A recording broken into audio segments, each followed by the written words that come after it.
میرے بھائی جو ہیں وہ آپ سے بات کریں گے۔ بسم اللہ الرحمن الرحیم۔ پاکستان کی سیاست میں جتنے رنگ اور موقف عمران خان نے بدلے ہیں اتنے کسی گرگٹ نے رنگ نہیں بدلے۔ بے شک۔ اور میں بآواز بلند اس لیے بات کر رہا ہوں کہ کسی طرح میری آواز خان صاحب کے کانوں تک پہنچ جائے، کیونکہ انہیں یہ آواز پہنچانا بہت ضروری ہے کہ وہ اپنی ہی سیاست کو منہدم کر رہے ہیں۔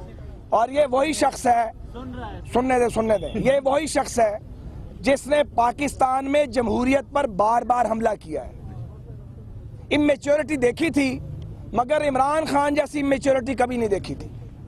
گالی دینا، الزام لگانا، لوگوں کی بے عزتی کرنا اس عمران خان کا ترا امتیاز ہے، اور کوئی دوسرا کام ان کو نہیں آتا سوائے جھوٹ بولنے کے، اور اتنی اونچی آواز میں جھوٹ بولتے ہیں ٹانگیں جوڑ کے کہ سچ کا گمان ہونے لگے۔ گزارش یہ ہے کہ یہ ہمارا حساب کتاب لینے آئے ہیں۔ یہ الیکشن کمیشن آف پاکستان نے جو پی ٹی آئی کے فنڈ اڑائے گئے ہیں جو بیرون ملک سے آئے تھے، اس کا حساب کون دے گا؟ انہی نے دینا ہے۔ یہ عدالتوں کو اور اداروں کو روز اول سے دباؤ میں لانے کی سازش کرنے میں شریک ہیں۔ ان کا ایک ہی دھندا ہے، جھوٹ بولو، گھیرا ڈالو، دھرنا دو اور جھوٹ کو سچ میں تبدیل کرو۔ انہوں نے ہر بار عدالتوں کو دباؤ میں لانے کی کوشش کی ہے، اسی شور شرابے سے، بلکہ اسے زیادہ شور کے ساتھ یہ ہمارے بارے میں بولتے تھے کہ یہ انجینئرڈ ریگنگ ہوئی ہے۔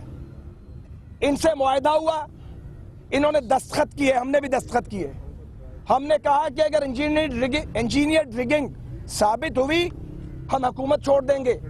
انہوں نے اس پہ سائن کیے کہ ثابت نہیں ہوئی تو اپنا موقف واپس لے لیں گے۔ الحمدللہ اسی آنریبل سپریم کورٹ سے ہم سرخرو ہوئے، عمران خان نے اپنا موقف نہیں بدلا اور اپنے کیے ہوئے معاہدے سے مکر گئے۔ جو شخص اپنے کیے ہوئے تحریری معاہدوں سے مکرتا ہو 62-63 اس پہ لگنی چاہیے۔ جس کی جائیداد بھی بے نامی ہو اور کبھی معلوم کرے تو اولاد بھی بے نامی ہو، اس پہ 62-63 کیوں نہیں لگتی؟ آدمی کو شرم آنی چاہیے، کوئی کبھی اپنے گریبان میں جھانکنا چاہیے۔ ہم یہ زبان استعمال نہیں کرنا چاہتے، لیکن ان کی تسلی کرانے کے لیے کبھی کبھی یہ زبان استعمال کرنی پڑتی ہے، اور اس کے لیے حوصلے سے سنیں، حوصلے سے ہم چپ کریں، آپ لوگ حوصلے سے سنیں، ہم بولتے رہیں گے۔ اور حوصلے کا عالم یہ ہے، ہم سالوں سے ان کی گالیاں سن رہے ہیں اور سنتے ہیں، اور ہماری پریس کانفرنس ان کو برداشت نہیں ہے۔ یہ ہے پولیٹیکل میچورٹی ان کی۔ اور یہ کیمرے دکھائیں کہ جب ہم خاموشی رہیں گی، جب ہم پریس کانفرنس کر رہے ہیں ہم ان کی پریس ٹاک میں کبھی نہیں بولے، کبھی بولیں گے بھی نہیں، وہ ان کا فنڈامنٹل رائٹ ہے۔ کس طرح یہ دوسرے کے رائٹ میں گھستے ہیں، الیکشن کمیشن سے یہ بھاگ کے اب سپریم کورٹ میں آئے ہیں، اور آج جو باتیں اسٹیبلش کی ہیں ہمارے وکیل نے وہ بڑی واضح ہیں کہ کوئی ٹیکس ایویژن نہیں ہوئی اور کوئی استثناء نہیں مانگا، لیکن پارلیمنٹ کے ہر رکن کو بطور ایم این اے اور پارلیمان کو بطور ادارہ ایک پریولیج حاصل ہے۔ یہ نہیں ہو سکتا کہ وہ پریولیج باقی تمام ایم این ایز اور سینیٹرز کو حاصل ہو مگر نواز شریف کو حاصل نہ ہو۔ میں بتاتا چلوں، ہم نے اپنے حقوق چھوڑے ہیں، ہم یہاں والنٹیرلی موجود ہیں۔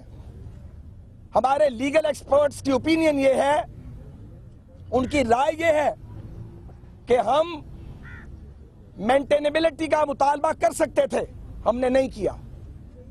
ہم نے عدالت میں یہ نہیں کہا کہ اگر کوئی منی لانڈرنگ ہی نہیں ہوئی، کوئی پیسہ پاکستان سے گیا ہی نہیں، تو کیا آنریبل سپریم کورٹ کا دائرہ کار پاکستان سے باہر بھی ہے؟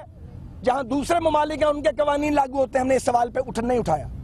ہم آئے، اپنے حقوق کو ہم نے سرنڈر کیا، اور ہم نے وزیر اعظم کی اولاد کو عدالت کے سامنے پیش کیا۔ اسی طرح جس طرح جب یہ دھاندلی کا الزام لگاتے تھے اور جھوٹ بولتے تھے، ہم نے فیصلہ کیا، دھرنا تو اڑ گیا تھا، یہ بھی ساتھ ہی اڑ گئے تھے۔ یہ کہاں تھے یہاں بیٹھے ہوئے؟ ان کی تو ہمت جواب دے گئی تھی، مگر ہم نے کہا نہیں،